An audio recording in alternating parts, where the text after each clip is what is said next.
Hello viewers, this is Sunil Jhaveri, also known as Mr. Bond in the mutual fund industry. This is in continuation to our discussion on Axis Dynamic Bond Fund and how do you position this as a need and a solution approach. There is a very popular investment vehicle called tax-free bonds, which investors don't mind locking their funds for long term of 10 to 15 years. There are very few debt products in the mutual fund basket which have been competing with tax-free bonds so far.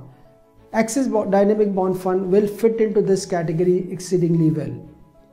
On top of that, Axis Dynamic Bond Fund, being a mutual fund product, will have a much better liquidity for the investors as and when they want to redeem or exit. Unfortunately, tax-free bonds do not have that liquidity and they do not fetch you the right valuation when you try and sell them, because the secondary market operations are not as evolved as what is available as a redemption process in the mutual fund segment.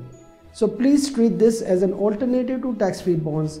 Pitch it as an alternative to your investors who do not mind locking in their long-term money in a product like tax-free bonds for 10 to 15 years. I'm sure they will not mind it locking in 10-year investments into a product like the Axis Dynamic Bond Fund as well.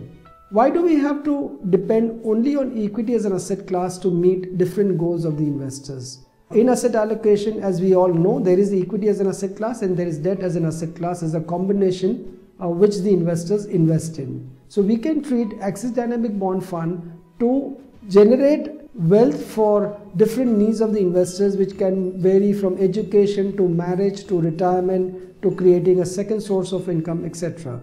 So treat Axis Dynamic Bond Fund also as a solution to meet long-term goals through the debt space. I will discuss more such ideas in terms of the need and a solution approach and how do we position Axis Dynamic Bond Fund in one last video as well.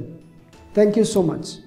Mutual fund investments are subject to market risks. Read all scheme related documents carefully.